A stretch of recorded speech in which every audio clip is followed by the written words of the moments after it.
சரிங்க. தொடர்ச்சியாக தானியேல் புத்தகத்தின் சத்தியங்களை நம்ம படித்து கொண்டு வருகிறோம். அதில் முன்னுரை பாடமாக ஒரு நல்ல பாடத்தை படிக்கும்படியாய் ஆண்டவர் உதவி செஞ்சாங்க. தானியேல் புத்தகத்தின் அனுபவமும் ஆசீர்வாதமும் என்ற தலைப்பில் முதல் பாடத்தை படித்தோம். ஒரு விவசாயி தானியேல் புத்தகத்தை படிக்க ஆரம்பித்தார். அவர் அடைந்த அனுபவம் என்ன அப்படின்னா, ஒரு பெரிய ஊழியத்தை செஞ்சார். இயேசுவினுடைய இரண்டாம் வருகை எவ்வளவு சமீபம் என்பதை அந்த விவசாயி கண்டு கொண்டார் அப்படி என்பதையும், தானியேல் புத்தகத்தை படிக்கிறதுனால என்னென்ன ஆசீர்வாதங்கள் வரும் என்பதையும் முதலாவது பாடமாக படித்தோம். இரண்டாவது பாடமாக தானியேல் புத்தகத்தின் திறப்புரை என்ற காரியத்தின் அடிப்படையில் தானியேல் 1வது அதிகாரத்தில் 2 வசனங்கள், முதல் 2 வசனங்களை மட்டும் வாசித்தோம். அதில் ஒரு கேள்வியை வச்சு படித்தோம். கேள்வி என்ன அப்படின்னா, ஏன் யூதாவின் ராஜாவாகிய யோயாக்கீமையும் தேவனுடைய ஆலயத்தின் பாத்திரங்களில் சிலவற்றையும் பாபிலோன் ராஜாவாகிய நேபுகாத் நேசார் கையில் தேவன் ஏன் ஒப்பு கொடுத்தார் என்று சொல்லி படித்தோம். ஏன் ஒப்பு கொடுத்தார் அப்படின்னா, அங்கே இருந்த யூதாவின் ராஜாவாக இருக்கட்டும், ஜனங்களாக இருக்கட்டும், ஆசாரியர்களாக இருக்கட்டும், எல்லோரும் என்ன செய்தாங்க அப்படின்னா, கர்த்தருக்கு விரோதமாய் பாவங்களை செய்து தேவனுக்கு முன்பதாக முகத்தையும் கழுத்தையும் திருப்பாதபடி அவர்கள் தங்கள் கழுத்தை கடினமாக்கினார்கள் என்றும்.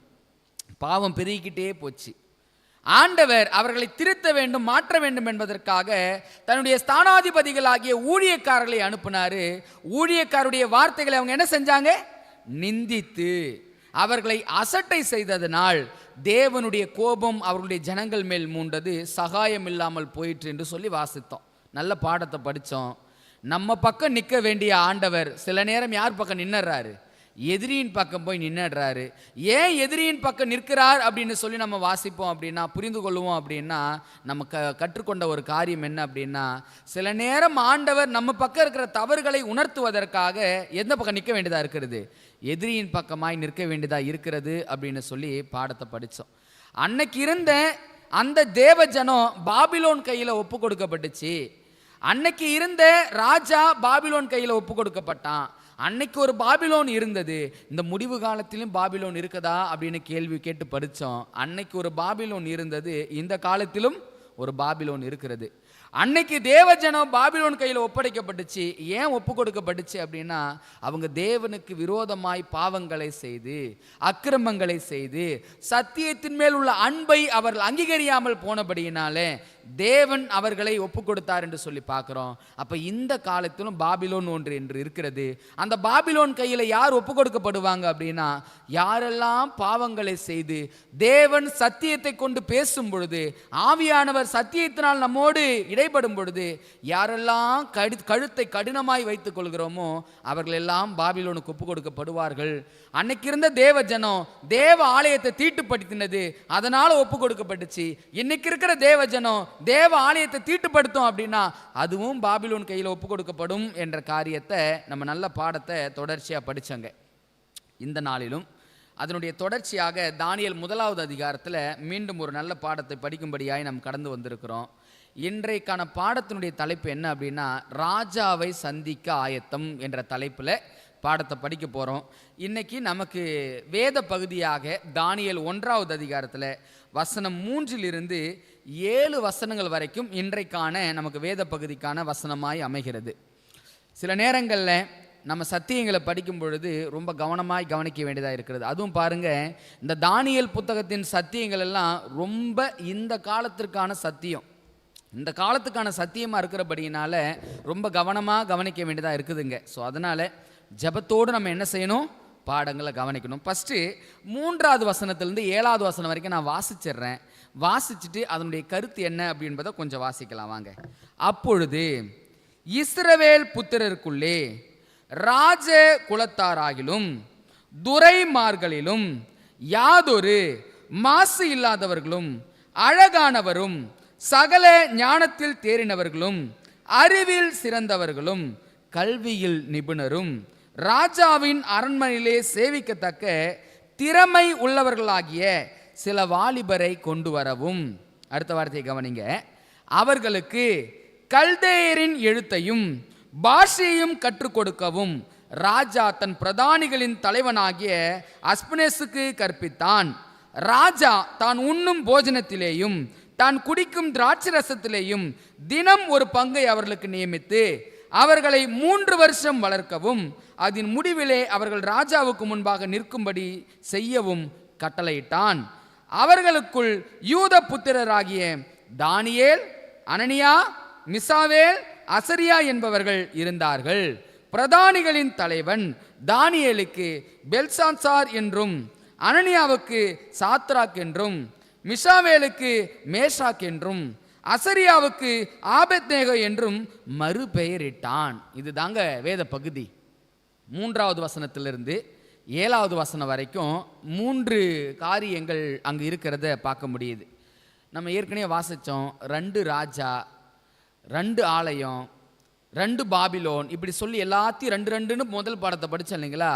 இந்த பாடத்தில் மிக முக்கியமான காரியம், ராஜாவை சந்திப்பதற்கு ஒரு சில வாலிபர்கள் ஆயத்தம் செய்யப்படுறாங்க.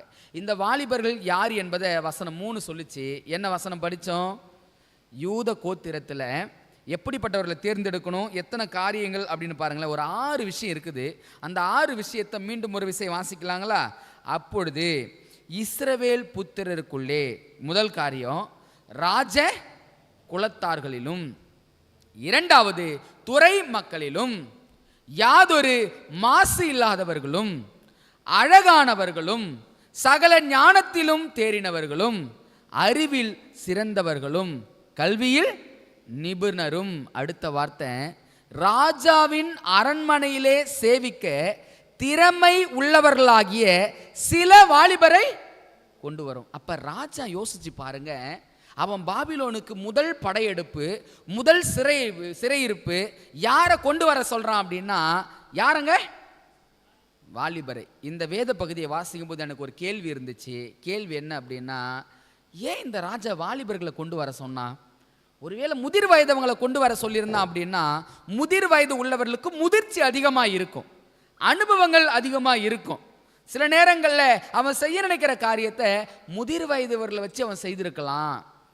ஏன் சிறு பிள்ளைகளை கொண்டு போயிருந்தா கூட சின்ன வயதிலிருந்தே பொத்தி பொத்தி அவனுடைய முறைகளை சொல்லி வளர்த்தான் அப்படின்னா அவர்கள் வளர்ந்து வரும்பொழுது அவனை விட்டு போவதற்கான எந்த வாய்ப்பும் இருந்திருக்காது. ஆனால் ராஜா யாரை தேர்ந்தெடுக்கிறான்? வாலிபர்களை தேர்ந்தெடுத்தான் என்று சொல்லி பார்க்கிறோமே. முதல் கேள்வி, பாபிலோன் நாட்டு ராஜா, பாபிலோன் ராஜ்யத்தின் ராஜா வாலிபர்களை தேர்ந்தெடுப்பதற்கான காரணம் என்ன? வாலிபர்களை அவன் சிறைப்பிடித்து கொண்டு வரும்படியாக ராஜாவை சந்திக்க வாலிபர்களை அழைத்து கொண்டு வருவதற்கு அவன் ஒரு கட்டளையிட்டான் என்று சொல்லி பார்க்கிறோமே. ஏன் ராஜா வாலிப பிள்ளைகளை தேர்ந்தெடுத்தான்? என்ன காரணமா இருக்கும்? அந்த வாலிபர்கள்லையே அவன் குவாலிட்டியாக கண்டுபிடிக்கிறான். குவாலிட்டியாக கண்டுபிடிச்சாலும் கேள்வி என்ன அப்படின்னா, ஏன் வாலிபர்கள்? நம்ம ஏற்கனவே பாடத்தை படிச்சிருக்கிறோம். தானியேல் புத்தகம் 2 கண்ணோட்டத்தில் பார்க்க வேண்டிய புத்தகம். ஒன்று சாத்தானின் நோக்கம், இன்னொன்று தேவனின் நோக்கம். தேவனின் நோக்கம் என்ன? என் பிள்ளைங்களை சிறையிருப்பு கொடுத்து அவங்களை என்ன பண்ணணும்? திருத்தம் செய்து அவர்களை வெளியே கொண்டு வரணும். அவர்கள் பாபிலோனில் இருக்கும் பொழுது பாபிலோன் தேசமும் ரட்சிக்கப்பட வேண்டும் என்பது யாருடைய திட்டம்? தேவனுடைய திட்டம். ஆனால் சாத்தானுடைய திட்டம் என்ன அப்படின்னா, ஏற்கனவே 10 கோத்திரத்தை அவன் காலி பண்ணிட்டான். இப்போ இருக்கிறது 2 கோத்திரம். அந்த 2 கோத்திரமும் ஒன்று சேர்ந்து இருக்கிறது. அந்த கோத்திரத்தை எப்படியாவது பாபிலோன் சிறையிருப்பிலே வச்சு என்ன பண்ணிடணும்? முடிச்சிடணும். ஏன் கோத்திரத்தை முடிக்கணும்னு நினைக்கிறான்? என்ன காரணம்? போன வாரம் பாடத்தை படித்தோம். என்னங்க காரணம்? ஏன்னா அவன் ஆதியிலிருந்தே ஒரு திட்டம் வச்சிருக்கிறான். அந்த திட்டம் என்ன தெரியுங்களா? கிறிஸ்து இந்த பூமியில் மனிதனாய் வரக்கூடாது. அதனால தான் பாருங்க, ஒவ்வொரு காலகட்டங்களிலும் சந்ததியை அவன் கரைப்படுத்தி அந்த சந்ததியை அழித்து விடுகிற வேலையை ஒவ்வொரு சூழல்களும் அவன் என்ன பண்ணிக்கிட்டு இருந்தான்? செஞ்சுக்கிட்டு இருந்தான். இப்போ இன்னைக்கு இந்த பாடத்தில் தேவனின் நோக்கம் என்ன, சாத்தானின் நோக்கம் என்ன என்பதையும் நம்ம என்ன பண்ணுங்க தெளிவா பார்க்கணும். சரி, நம்ம பாடத்தை படிப்போம். ஏன் வாலிபர்கள் அப்படின்னு சொல்லி கேட்டேன் இல்லைங்களா? ஏங்க வாலிபர்களை தேர்ந்தெடுத்தான் அவன்? என்ன காரணம்? வசனம் ஏதாவது ஞாபகத்துக்கு வருதுங்களா? வாலிபர்களை குறித்து ஏதாவது வசனம் நினைவுக்கு வருதுங்களா உங்களுக்கு? ஓகே, பாருங்க, வாலிபர்களை ஏன் தேர்ந்தெடுத்தான் அப்படின்னா, வாலிபர்கள் யாருங்களா? பலவான் கையில் உள்ள அம்பு.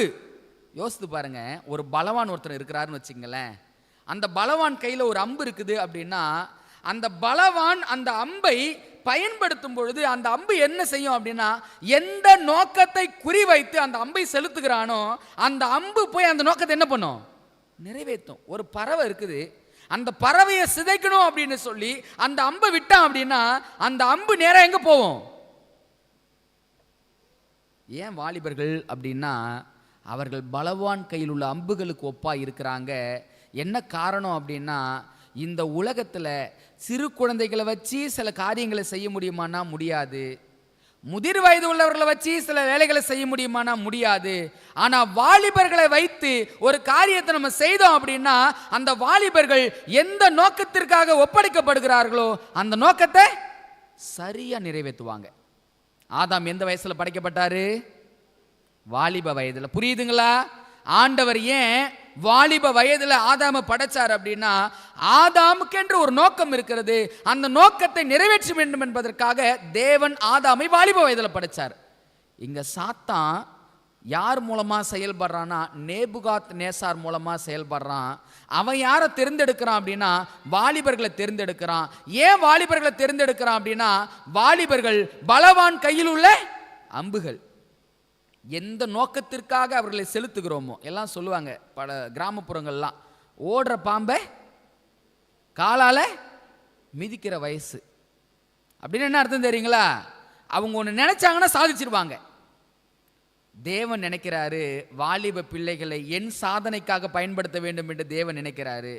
ஆனா எதிராளி நினைக்கிறான், அங்க வாலிபர்களை என் நோக்கத்திற்காக நான் பயன்படுத்த வேண்டும் என்று சொல்லி ஆண்டவர் ஒரு பக்கம் போராடுறாரு, சாத்தான் ஒரு பக்கம் போராடுறான். அதனால தான் பாபிலோனுக்கு முதல் சிறையிருப்பு யாரை சிறைப்பிடிச்சு கொண்டு போறாங்க அப்படின்னா வாலிப பிள்ளைகளை. இன்னும் தொடர்ந்து படிப்போம். வாலிபர்களை கொண்டு போனாங்க இல்லைங்களா, ராஜா 3 மாற்றங்களை அந்த வாலிபர்கள் மத்தியில் ஏற்படுத்துறான். அந்த 3 மாற்றங்கள் என்ன என்பதை நம்ம என்ன செய்ய போறோம்னா கொஞ்சம் படிக்க போறோம். படிச்சுட்டு அவன் ஏன் அந்த மாற்றங்களை ஏற்படுத்துறான் அப்படி என்பதையும் நம்ம என்ன பண்ண முடியும்? புரிஞ்சிக்க முடியும். வசனத்தை வாசிக்கலாங்களா? 4வது வசனத்தை பாருங்க. அவர்களுக்கு கல்தேயரின் எழுத்தையும் பாஷையும் கற்றுக் கொடுக்கவும் ராஜா தன் பிரதானிகளின் தலைவனாகிய அஸ்பனேசுக்கு கற்பித்தான். முதல் மாற்றம் எங்க வருது அப்படி என்பதை நம்ம பைபிள்ல வாசிக்கிறோம். முதல் மாற்றம் எங்கெங்களா? முதல் மாற்றம் எங்கங்க? கல்வி, எழுத்திலும் பாஷையிலும். சரி, இரண்டாவது மாற்றம் எங்க? வசந்த வாசிக்கலாங்களா? இரண்டாவது மாற்றத்தை பாருங்க. முதல் மாற்றம் கல்தேயரின் எழுத்தையும் பாஷையும் கற்றுக் கொடுக்கவும் ராஜா தன் பிரதானிகளின் தலைவனாகிய அஸ்பனேசுக்கு கற்பித்தான். இரண்டாவது மாற்றம் 5வது வசனம். ராஜா தான் உண்ணும் போஜனத்திலேயும் தான் குடிக்கும் திராட்சை ரசத்திலேயும் தினம் ஒரு பங்கை அவர்களுக்கு நியமித்து அவர்களை 3 வருஷம் வளர்க்கவும் அதன் முடிவிலே அவர்கள் ராஜாவுக்கு முன்பாக நிற்கும்படி செய்யவும் கட்டளையிட்டான். முதல் மாற்றம் கல்வி இலங்க. இரண்டாவது மாற்றம் எங்க? உணவு. மூன்றாவது மாற்றம் பெயர். சரிங்க, இந்த 3 விஷயத்தையும் அவன் மாற்றுவதுக்கு பின்னாடி ஏதாவது நோக்கம் இருக்குமா? திட்டம் இருக்குமா? ஏன்னா ஆண்டவர் வாலிபர்களை பயன்படுத்தணும்னு நினைக்கிறாரு. ஆனா சாத்தான் என்ன செய்யறான்? வாலிபர்களை பயன்படுத்தணும்னு நினைக்கிறான். அப்ப ஆண்டவருக்கு ஒரு நோக்கம் இருக்கிறது, சாத்தானுக்கு ஒரு நோக்கம் இருக்கிறது. இங்க தானியேல் புத்தகத்துல 3 மாற்றங்களை வாலிபர்கள் மத்தியில் ஏற்படுத்துறான். அந்த 3 மாற்றங்களை ஏற்படுத்துவதற்கான காரணம் என்ன, நோக்கம் என்ன என்பதை நம்ம என்ன செய்யணும்னா கொஞ்சம் படிக்கணும். 177வது சங்கீதம் 4வது வசனத்தில் அவங்க சொன்னாங்க, வாலிபர்கள் பலவான் கையில் உள்ள அம்புகளுக்கு ஒப்பா இருக்கிறார்கள் என்று சொல்லி வசனத்தை நம்ம வாசிச்சோம் இல்லைங்களா? இப்போ ஒரு காரியத்தை நம்ம சிந்திக்கணும். இங்கே மட்டும் வாலிபர்கள் அவன் சிதைக்கணும்னு நினைக்கலங்க. முதலாம் உலகத்திலும் அவன் வாலிபர்களை சிதைக்க ஆரம்பித்தான். 6வது அதிகாரம், ஆதியாகமம் 6வது அதிகாரத்தை நம்ம வாசிப்போம் அப்படின்னா, தேவ குமாரர்கள் மனுஷ குமாரத்திகளோடு திருமண உறவை அவன் என்ன செஞ்சான் அப்படின்னா, தேவகுமார்களையும் மனுஷ குமாரத்திகளையும் திருமண உறவை இணைச்சி அவன் அந்த சந்ததி வெளிவரக்கூடாது என்று சொல்லி அங்கேயும் வாலிபர்களை சிதைக்கிற வேலையை அவன் செஞ்சான். இங்கேயும் வாலிபர்களை சிதைக்கிற வேலையை அவன் செய்கிறான். ஏன் அப்படின்னா அவருடைய நோக்கமெல்லாம் ஒன்றே ஒன்று தான், கிறிஸ்து இந்த பூமியில வரக்கூடாது என்பதற்காக அவன் சில மாற்றங்களை செய்கிறான். அதில் முதல் மாற்றம் என்ன என்பதை தான் நம்ம இங்கே கொஞ்சம் வாசிக்கிறோம். கொஞ்சம் அப்படியே தொடர்ந்து என்ன செய்ய போகிறோன்னா படிக்க போகிறோம். முதல் மாற்றம் என்ன பார்த்தோம்? கல்வியை பார்த்தோம். இரண்டாவது மாற்றம் உணவு. மூன்றாவது மாற்றம் பெயர். இப்போ நான் என்ன செய்யறேன்னா கொஞ்சம் அப்படி மாற்றி போட்டு படிக்கலாங்க. முதலாவது பெயர் மாற்றம். ராஜா இந்த வாலிபர்களை சிறைப்படுத்தி கொண்டு போறான். இவன் ஏன் சிறைப்படுத்தி கொண்டு போறான்னா பாபிலோன் கவர்மெண்ட்ல வேலை செய்ய போறாங்க. பாபிலோன் கவர்மெண்ட்ல வேலை செய்ய போகிறவர்களுக்கு இவன் முதலாவது மாற்றத்தை என்ன செய்யறானா பெயர் மாற்றத்தை செய்கிறான். இந்த பெயர் மாற்றத்தை செய்வதற்கான காரணமும் நோக்கமும் என்ன தெரியுங்களா? என்னவா இருக்குன்னு நினைக்கிறீங்க நீங்க? என்ன தெரியுங்களா ரீசன்? இந்த நபர்களுடைய பெயர்களை நீங்க கொஞ்சம் பாருங்க. போனவன் 4 பேருடைய பேர் என்னங்க? தானியேல், அனனியா, மிசாவேல், அசரியா. இப்போ ஒரு கேள்வி பாருங்க. இந்த நபர் 4 நபருடைய பேரின் முடிவில் என்ன வார்த்தைகள் வருது? ஏல், யா, யா, யா. ஏல் அப்படின்னா என்ன தெரியுங்களா அர்த்தம்? ஒரு வார்த்தை சொல்ற ஞாபகம் வருதா பாருங்க. ஏலி ஏலி லாமா சபாக்தனி. என்னங்க அர்த்தம் அதுக்கு? என் தேவனே. அப்ப ஏல் அப்படின்னா என்ன அர்த்தம்? தேவன் அப்படின்னு அர்த்தம். இவன் பார்க்கறான், இவன் பேர்ல யார் இணைச்சு வச்சிருக்கிறான்? தேவனை இணைச்சு வச்சிருக்கிறான். அப்ப ஏல் அப்படின்னா என்ன அர்த்தம்? தேவன் அர்த்தம். அப்ப அவன் ஏன் பெயர் மாற்றத்தை செய்யறான் அப்படின்னா இவன் பேரோடு இவன் தேவன் இணைந்திருக்கிறார். இவன் பேரோடு இவன் தெய்வம் இணைஞ்சிருக்குது. அப்ப முதலாவது இவனையும் இவன் தெய்வத்தை என்ன பண்ணணும்? பிரிக்கணும். தமிழ்ல தான் வேல் அப்படின்னு பயன்படுத்துறாங்க, சரிங்களா? ஆங்கிலத்தில் பாருங்க, சாமுவேல், மனுவேல் இப்படி வருது பாத்தீங்களா? ஏல். அந்த ஏல் அப்படின்னா தேவனே என்று அர்த்தம். அவன் ஏன் பெயர் மாற்றத்தை கொண்டு வரான் அப்படின்னா இந்த வாலிபர்கள் பெயரோடு யார் பெயர் இணைக்கப்பட்டிருக்கிறது? தேவனுடைய பெயர் இணைக்கப்பட்டிருக்கிறது. அவன் முதல் தாக்குதலை எங்க கொண்டு வரான் அப்படின்னா பெயரில் கொண்டு வரான். ஏன்னா அந்த 4 நபர்களும் யாரோட பேரை தன் பேர்ல இணைச்சு வச்சிருக்கிறாரு? தேவனுடைய பேர். சரிங்க, உங்க பிள்ளைகளுக்கெல்லாம் பேர் வைக்கிறீங்களே, எந்த நோக்கத்துக்காக பேர் வைக்கிறோம்? மாடர்ன் வேர்ல்டில் மாடர்னாக இருக்கணும்னு பேர் வைக்கிறோமா? இல்லை, என் பிள்ளை ஆண்டவரோடு எப்பொழுதும் இணைஞ்சிருக்கணும் அப்படின்னு சொல்லி தெய்வத்தினுடைய பேரோடு இணைத்து செய்கிற பேர்கள் நம்ம மத்தியில் இருக்குதுங்களா? அன்னைக்கு ஒரு பாபிலோன் பெயர் மாற்றத்தை கொடுத்தான். இன்னைக்கு நிறைய பேர் பெயரை மாற்றிக்கிட்டே பாபிலோனில் சிக்கி தவிக்கிறோம். இன்னைக்கு மாடர்ன் நேம்ஸ் நிறைய வருது பாருங்க. இந்த மாடர்ன் நேம்ஸுக்கெல்லாம் அர்த்தத்தை போய் நீங்க பாருங்களேன். எல்லாத்துக்கும் பின்னாடியும் விக்கிரக ஆராதனைக்கான ஒரு காரியங்கள் இருக்கதான் செய்கிறது. ஏன் ராஜா பெயர் மாற்றத்தை கொண்டு வந்தான் அப்படின்னா அந்த 4 வாலிபர் நபருடைய பெயர்களோடு யாருடைய பெயர் இணைக்கப்பட்டிருக்கிறது? தேவனுடைய பெயர் இணைக்கப்பட்டிருக்கிறது. தேவனுடைய பெயர்கள் இணைக்கப்பட்டிருக்கிறதுனால இவனையும் இவன் தெய்வத்தையும் பிரித்தாக வேண்டும் என்று சொல்லி அந்த வாலிபர்களுக்கு பெயர் மாற்றத்தை கொடுத்தான். என்ன பெயர் மாற்றத்தை கொடுத்தான்? வசனம் 7 பாருங்களேன். பிரதானிகளின் தலைவன் தானியேலுக்கு பெல்சாத்சார் அப்படின்னு பேர் வைக்கிறான். பெல்சாத்சார் அப்படின்னா என்ன அர்த்தம் தெரியுங்களா? பாபிலோன் தெய்வத்தினுடைய பெயர் அது. இவங்க தெய்வத்தினுடைய பெயரை இணைச்சு வச்சிருக்கிறாங்க. அவன் பார்க்கறான், இவன் அவனுடைய தெய்வத்து பெயரை இணைச்சு வச்சிருக்கிறான். இவனுக்கு ஒரு பெயர் மாற்றத்தை கொடுப்போம். பெயர் மாற்றத்தை கொடுத்தாதான் இவனையும் இவன் தெய்வத்தையும் பிரிக்க முடியும். ஏல் அப்படின்னா தேவனேன்னு சொன்னோம். அசரியா, அனனியா அப்படின்னு யான்னு பார்த்தோம் பார்த்தீங்களா? யாவே. யாவேன்னால என்னதான் அர்த்தம்? தேவன் தான் அர்த்தம். அப்ப யெகோவா, யாவே. அந்த யாவே என்ற பெயரும் அவர்களோடு இணைக்கப்பட்டிருக்கிறபடியினால அவன் முதல் மாற்றத்தை எங்க கொடுக்கறானா? பெயர்ல கொடுக்கறாங்க. அவர்களுடைய பெயர்ல தேவன் என்ற எழுத்து இருக்குது அப்படி என்பதை அவன் புரிஞ்சுக்கிட்டதுனால ஒரு ராஜா ஒரு சூழ்ச்சி செய்து பெயர் மாற்றத்தை கொடுக்கறான் அப்படின்னு சொல்லி பார்க்கிறோம். இப்போ வசனம் 4 பாருங்களேன். 4 நான் கொஞ்சம் வாசிக்கிறேன். அவர்களுக்கு கல்தேயரின் எழுத்தையும் பாஷையும் கற்றுக் கொடுக்கவும் ராஜா தன் பிரதானிகளின் தலைவனாகிய அஸ்பனேசுக்கு. இப்போ 2வது மாற்றம் எங்க அப்படின்னா கல்வி. இப்போ எனக்கு ஒரு கேள்வி. இவன் கொண்டு போறான் பாருங்க, யூதா இஸ்ரவேல் கோத்திரத்திலிருந்து, இஸ்ரவேலிருந்து வாலிபர்களை எப்படி எடுக்கிறான்? எப்படி தேர்ந்தெடுத்தான்? இவன் கல்வியில் நிபுணரும் அப்படின்னு சொல்லி ஏற்கனவே அவங்க குவாலிஃபைடு, கல்வியில உயர்ந்தவங்க.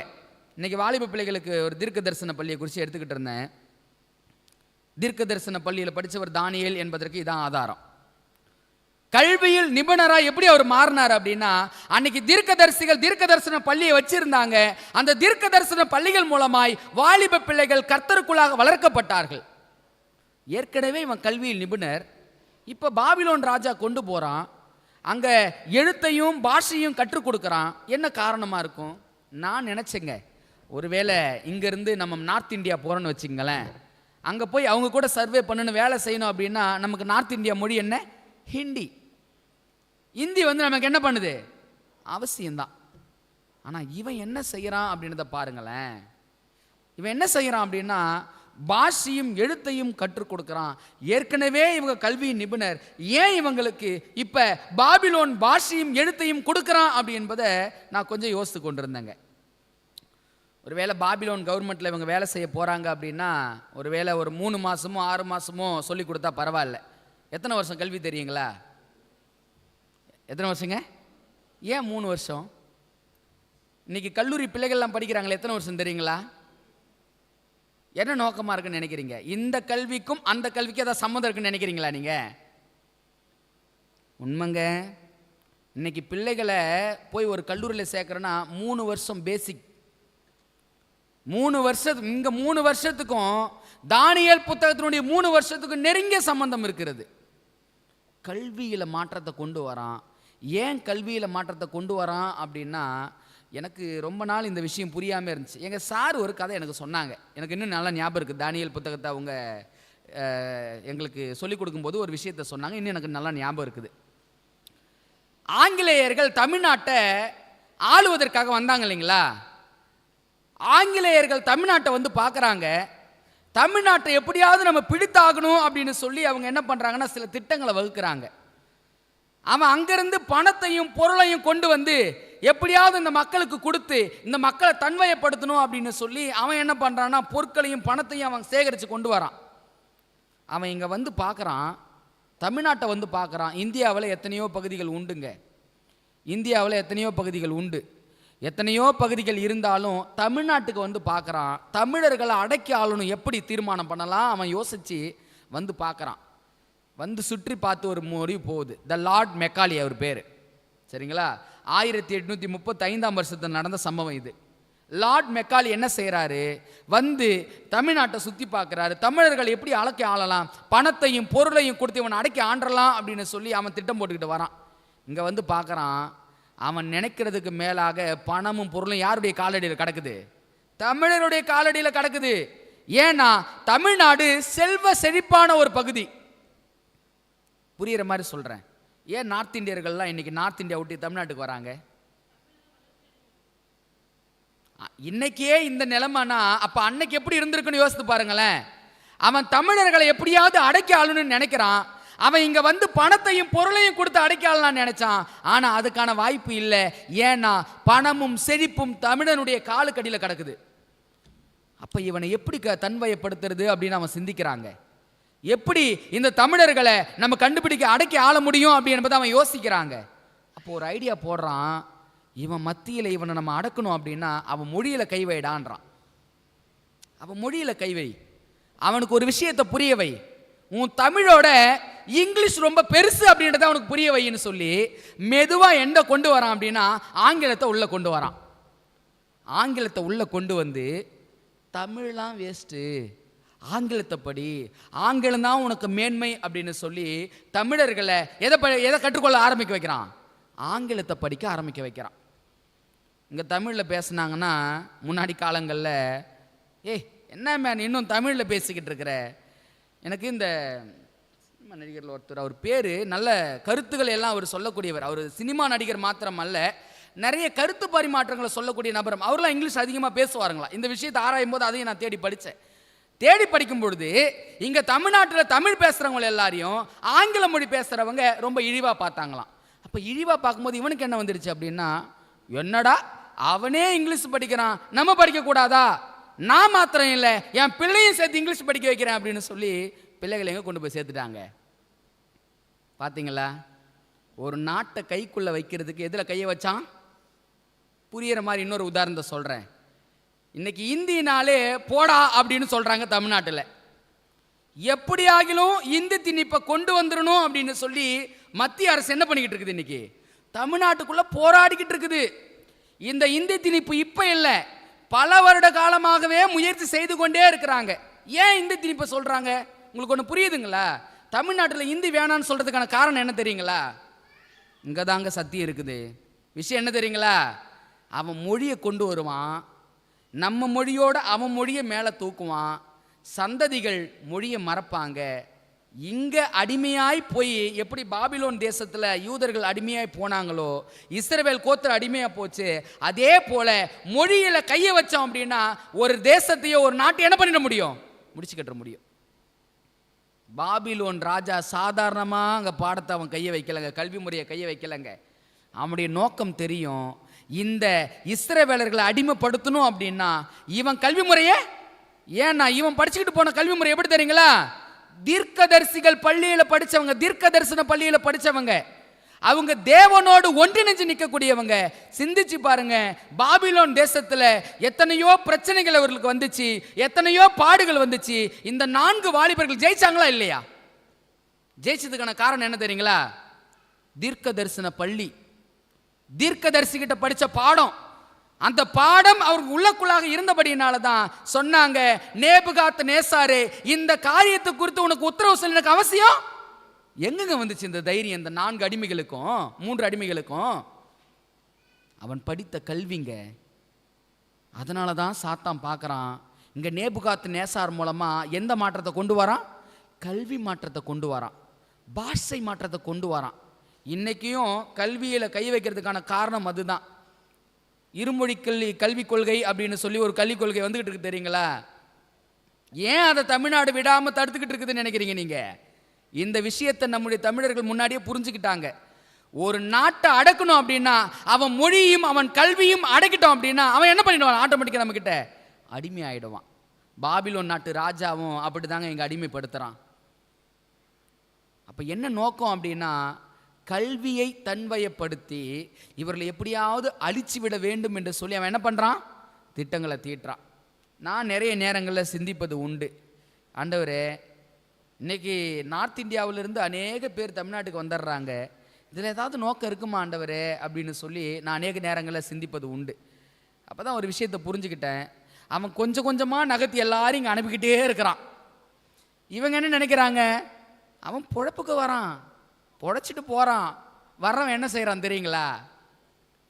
என்னங்க செய்கிறான்? ரேஷன் கார்டை வாங்கி, போன வாரம் ஒரு செய்தியை படித்த, திண்டுக்கல்ல நார்த் இந்தியன் பீப்புள் எல்லாரும் ஒரு தமிழனை அடித்து கொண்டுட்டாங்க. அவனை எதுக்கு முடியலை? நான் பாடத்தின் ரிலேட்டடாக இருக்கிறதுனால அதை பேசிக்கிட்டு இருக்கிறேன், மற்றபடி அதை பேச வேண்டிய அவசியம் நமக்கு இல்லை. எதுக்காக இந்த உதாரணத்தை சொல்கிறோம் அப்படின்னா, ஒரு நாட்டை அவன் அழிக்க வேண்டுமானால் மொழியிலையும் பாஷையிலும் கல்வியிலையும் கையை வச்சான்னு வச்சுங்களேன், முடிச்சிடும். அதனால தான் இந்த வாலிபர்களுக்கு எதை கொடுக்குறான் அப்படின்னா, கல்வியிலும் பாஷையிலும் அவன் கை வைக்கிறத பார்க்க முடியுது. 2 மாற்றத்தை பார்த்துட்டோம். 3வது மாற்றம் எதில் வந்துச்சு? உணவு. ஏன் உணவு மாற்றத்தை கொண்டு வந்தான்? உணவுக்கும் அடிமைப்படத்துக்கு ஏதாவது சம்மந்தம் இருக்குதா? என்னங்க நினைக்கிறீங்க? நான் ரீசண்டாக ஒரு விஷயத்தை புரிஞ்சுக்கிட்டேன். ஒரு உபதேசம் நம்முடைய திருச்சபையில் எவ்வளவு உறவாக இருந்தாலும் சரி, எவ்வளவு பழகினவர்களாக இருந்தாலும் சரி, ஒரு உபதேசம் இந்த திருச்சபையில் எல்லாரையும் பிரிச்சிடும். என்ன உபதேசம் தெரியுங்களா? நிறைய பேருக்கு புரிஞ்சிச்சு. என்ன உபதேசமாக இருக்கும்? உணவுன்ற விஷயத்தை கொஞ்சம் எடுத்து நம்ம பேசணும் அப்படின்னா யாருக்குமே பிடிக்காது. சத்தியங்க, சத்தியத்தை சத்தியமாக தான் சொல்லணும். இங்கே இந்த வாலிபர்களை அழிப்பதற்கு ராஜா என்ன திட்டம் வைக்கிறான் அப்படின்னா, உணவு மாற்றத்தை கொண்டு வரான். இந்த 3 மாற்றங்களையும் செஞ்சு அவங்கள எப்படியாவது அடிமைப்படுத்தி அவர்களை அழித்து விட வேண்டும் என்று சொல்லி அவன் என்ன பண்ணுறான்? திட்டங்களை தீட்டுறான். அப்போ மாற்றங்கள் அனுமதிக்கப்படுவதற்கான காரணம், நோக்கம் என்ன அப்படின்னா, இவர்களை எப்படியாவது அடிமைப்படுத்தணும் அப்படின்னா பெயர் மாற்றத்தை கொண்டு வரான், கல்வி மாற்றத்தை கொண்டு வரான், உணவு பழக்கத்தை மாற்றத்தை கொண்டு வரான். இதையெல்லாம் கொண்டு வருவதற்கான காரணமும் நோக்கமும் என்ன அப்படின்னா, எப்படியாகிலும் இவர்களை என்ன பண்ணணும்? அடிமைப்படுத்தணும். கேள்வி, உணவுக்கும் குணத்துக்கும் சம்பந்தம் இருக்கிறதா அப்படின்னா ரொம்ப நெருங்கிய சம்பந்தம் இருக்கிறது. அந்த சம்பந்தத்தை எங்கே படிக்க முடியும் அப்படின்னா தானியேல் புத்தகத்தில் தாங்க படிக்க முடியும். ஒரு வசனத்தை நம்ம வாசிப்போம் அப்படின்னா 1 தெசலோனிக்கேயர் 5வது அதிகாரம் 23வது வாக்கியம். எல்லாருக்குமே பரிச்சயமான வசனம் தான், கொஞ்சம் அதை வாசிக்கும் பார்ப்போம் யாராவது. ம் ம் ம்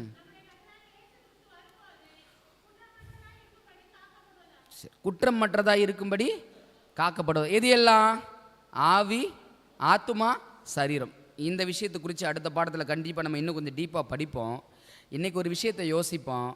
அன்னைக்கு ஒரு பாபிலோன் கல்வி மாற்றத்தை கொடுத்துச்சு, அன்னைக்கு ஒரு பாபிலோன் பெயர் மாற்றத்தை கொடுத்துச்சு, அன்னைக்கு ஒரு பாபிலோன் உணவு மாற்றத்தை கொடுத்துச்சு. அன்னைக்கு இருந்த பாபிலோன் இந்த மாற்றத்தை கொடுத்துருக்குது அப்படின்னா இந்த முடிவு காலத்திலும் ஒரு பாபிலோன் இருக்குது அப்படின்னு சொன்னனே, அந்த பாபிலோன் தேவ ஜனத்தை அடிமைப்படுத்துவதற்கு அதே விதமான மாற்றத்தை இந்த கடைசி காலத்தில் கொடுக்குமா கொடுக்காதா? நான் ஒரு கேள்வி கேட்டு முடிச்சிட்றேங்க. உங்கள் பிள்ளைகள் எல்லாம் பள்ளிக்கூடத்துக்கு அனுப்புகிறீங்க, கல்லூரிக்கு அனுப்புகிறீங்க. எதுக்காக பள்ளிக்கு கல்லூரிக்கு அனுப்பிட்டு இருக்கிறீங்க? என்ன காரணம்? என்ன காரணங்க? படித்து பெரிய ஆள் ஆகிடணும் அப்படின்ற நோக்கமா? முக்கிய நோக்கமே ஒரு தாய் தகப்பன் விருப்பப்படுறது என்ன தெரியுங்களா? என் பிள்ளை போய் 4 வார்த்தை படித்து நல்ல குணத்தோடு வளர்ந்து நின்று 4 பேர் என் பிள்ளையை பார்த்து பெற்றா இப்படி ஒரு பிள்ளையை பெற்கணும் அப்படின்னு சொல்லக்கூடிய வார்த்தைக்காக தானே நீங்கள் கஷ்டப்பட்டு உங்கள் பிள்ளைகள் அனுப்புகிறீங்க. பிள்ளைங்க எத்தனை மணி நேரம் ஸ்கூலில் இருக்காங்க? கல்லூரியிலையும் ஸ்கூலில் எத்தனை மணி நேரங்க இருக்கிறாங்க? காலையில் 9 மணிக்கு போகிறாங்க, ஈவினிங் எத்தனை மணிக்கு? 5 மணின்னு வச்சுக்கோங்களேன். எவ்வளோ நேரத்தை அப்போ ஸ்கூலில் இருக்கிறாங்க? 8 மணி நேரம். மிஞ்சி போனால் ஒரு 9 மணி நேரம்னு கூட வச்சுக்கோங்க. இந்த 8 மணி நேர கல்வியை அவங்களுக்கு காலம் முழுக்க நம்ம கொடுத்துக்கிட்டே இருக்கிறோம். குண வளர்ச்சி எப்படிங்க இருக்குது? குண வளர்ச்சி எப்படி இருக்குது? எல்லா தாய் தகப்பனுக்கும் இதுக்கான விடை தெரியும். நான் ஒரு விஷயத்தை சொல்லி முடிக்கிறேங்க. இன்றைக்கி இந்த உலக கல்விக்காக நம்ம கொடுக்குற முக்கியத்துவத்தை வேதாகம கல்விக்காக நம்ம என்ன பண்ணுறது கிடையாது, கொடுக்கறது கிடையாது. அன்னைக்கு தீர்க்கதரிசி பாதபடியில் உட்காந்து படித்ததுனால தான் இந்த 4 வாலிபர் பாபிலோன் கையில் சிக்காமல் தப்பிக்க முடிந்தது. அன்னைக்கு தீர்க்க தரிசன பள்ளியில் உட்காந்து படித்ததுனால தான் நேபுகாத் நேசாரே இதை குறித்து உத்தரவு சொல்ல எனக்கு அவசியம் இல்லைன்னு சொல்லி ஒழுக்கத்திலும் நல்ல குணத்திலும் நல்ல காரியங்களும் பிள்ளைகள் என்ன பண்ண முடிஞ்சிச்சு, வளர முடிஞ்சிச்சு. இன்னைக்கு நீங்கள் அனுப்புகிற கல்லூரிகளும் பள்ளிகளும் உங்கள் பிள்ளைகளுக்கு இந்த விஷயத்தை செய்யும்னு நினைக்கிறீங்களா? நிச்சயம் செய்யாதுங்க, நிச்சயம் செய்யாது. இருக்கிற ஒரே ஒரு தீர்வு என்ன தெரியுங்களா? நான் ஏற்கனவே இந்த கேள்வியை கேட்டிருக்கிறேன். எத்தனையோ தாய் தகப்பன் உங்கள் பிள்ளைகளை உலக படிப்பில் கொண்டு வருவதற்காக ஏதாவது ஒரு பாடத்தில் டம்மியாக படிக்கிறாங்க அப்படின்னா ஒரு டியூஷனுக்கு அனுப்பியோ இல்லை ஏதோ ஒரு விதத்தில் அந்த பிள்ளையை ட்ரெயின் பண்ணுறதுக்கு எல்லா முயற்சிகளும் எடுக்கிறீங்க, சந்தோஷம். ஆனால் உங்கள் பிள்ளைகள் பரலோகத்தை அடைய வேண்டும் என்ற நோக்கம் உங்கள் மத்தியில் இருக்கும் அப்படின்னா எப்பயாவது உங்கள் பாஸ்டரையோ இல்லை நீங்களோ உட்காந்து என் பிள்ளைக்கு இந்த உலக கல்வியை காட்டிலும் பரலோக கல்வி தான் அவசியம், என் பிள்ளை பரலோகத்தை வந்தடையணும்னு சொல்லி அங்கே கொடுக்குற 8 மணி நேரத்தில் எவ்வளோ நேரம் வேத வாசிப்புக்கு ஜபத்துக்கு உங்கள் பிள்ளைகளை கொடுக்குறீங்க? நீங்கள் எவ்வளோ நேரங்க? 20 நிமிஷம், அரை மணி நேரம் அல்லது 1 மணி நேரம்? உலக கல்வியை கற்க 8 மணி நேரம் 9 மணி நேரம் கொடுக்குற நம்ம பரலோக கல்வியை படிக்கிறதுக்கு 1 மணி நேரம் கொடுக்க முடியல. அன்னைக்கு பாபிலோன் தேசத்தில் அவங்க அடிமையாக இருந்தாலும் பாபிலோனுக்குள்ள சிக்காம போனதுக்கான காரணம் என்ன தெரியுங்களா? அவங்க பெற்ற கல்வி, அவங்க கிட்ட இருந்த குணநலம், எது சரி எது தவறு, இதை செய்யலாமா செய்யக்கூடாத தீர்மானத்தை எடுக்கிற அந்த காரியம் சரியாக தானியேலுக்கும் நண்பர்களுக்கும் இருந்தது. இன்னைக்கு நம்ம பிள்ளைகள்லாம் இப்போ பிரச்சனையில் சிக்கிக்கிட்டு இருக்கும் பொழுது நம்ம ரொம்ப மனசு கஷ்டப்பட்டு வேதனை போடுறோம். காரணம் என்ன தெரியுங்களா? காரணம் பிள்ளைகள் அல்ல, காரணம் யாருன்னா பெற்றோர்கள். ஏன் அப்படின்னா பிள்ளைக்கு கொடுக்க வேண்டிய கல்வி முறையும் சரியான விதத்தில் கொடுக்கல அப்படின்னா நிச்சயம் பிரச்சனை தான். அதனால தான் நம்ம சபையில் என்ன தொடங்கியிருக்கிறோம் தெரியுங்களா? என்னம்மா தொடங்கியிருக்கிறோம் நம்ம சபையில்? என்ன ஸ்கூல் ஸ்டார்ட் பண்ணியிருக்கிறோம். என்ன ஸ்கூல் தெரியுங்களா? தீர்க்க தரிசன பள்ளி. ஒரு சனிக்கிழமையும் பிள்ளைகளுக்கு 3லிருந்து 3:30 வரைக்கும் ஒரு பள்ளிக்கூடத்தை நம்ம சபையில் நடத்துகிறோம். காரணம் என்ன அப்படின்னா அன்னைக்கு ஒரு பாபிலோன் இருந்தது. அந்த பாபிலோன் தேவ ஜனத்தையும் வாலிபர்களையும் அழித்து விடுவதற்கு பல திட்டங்களை தீட்டி வந்துச்சு. அன்னைக்கு அந்த வாலிபர்கள் பிழைத்ததற்கு ஒரே ஒரு காரணம் அவங்க படித்த கல்வி, வேதாகம கல்வி. உலக கல்வி அல்ல, வேதாகம கல்வி தான் அவங்களை காப்பாத்துச்சு. அதே போல இன்னைக்கு ஒரு பாபிலோன் வரப்போகுது. அந்த பாபிலோன்ல உங்க பிள்ளைகள் சிக்கிக்கொள்ள கூடாது நீங்க விருப்பப்பட்டீங்க அப்படின்னா, பாபிலோன் கல்வியை காட்டிலும் மேலான கல்வி தேவன் கொடுக்கக்கூடிய கல்வி, அந்த கல்வியை நம்ம கொடுப்போம் அப்படின்னா நம்ம பிள்ளைகள் வரக்கூடிய பாபிலோன்ல என்ன பண்ண மாட்டாங்க, சிக்கிக்கொள்ள மாட்டாங்க. கிறிஸ்துவுக்குள் அன்பானவர்களே, இவைகளெல்லாம் திருஷ்டாந்தங்களாக அவர்களுக்கு சம்பவித்தது. முடிவு காலத்தை நமக்கு அது எச்சரிப்பு உண்டாகும்படி எழுதப்பட்டிருக்கிறது. நான் ஆரம்பத்தில் சொன்னேன், முதல் 6 அதிகாரங்கள் மறைமுக தீர்க்க தரிசனம். ஏற்கனவே சம்பவம் நடந்திருக்கும், அது மீண்டும் முடிவு காலத்தில் என்ன பண்ண போகுது, நடக்க போகுது. மீதம் இருக்கிற 6ம் நேரடி தீர்க்க தரிசனம். நேராவே உலகத்தில் என்ன நடக்க போகுதுன்னு சொல்லும். நீங்க இன்னைக்கு தீர்மானம் பண்ணுங்க, உங்க பிள்ளைகள்லாம் பாபிலோனுக்கு அடிமையாய் போகணும்னு ஆசைப்படுறீங்களா, இல்ல பாபிலோனை எதிர்த்து பாபிலோன் தேசத்துக்கும் ரட்சிப்பை கட்டளையிடுகிற பிள்ளைகளாய் உங்க பிள்ளைகள் மாறணும்னு ஆசைப்படுறீங்களா? தீர்மானம் பண்ணுவோம். கர்த்தர் தாமே நம் அனைவரையும் ஆசீர்வதிப்பாராக. ஆமென்.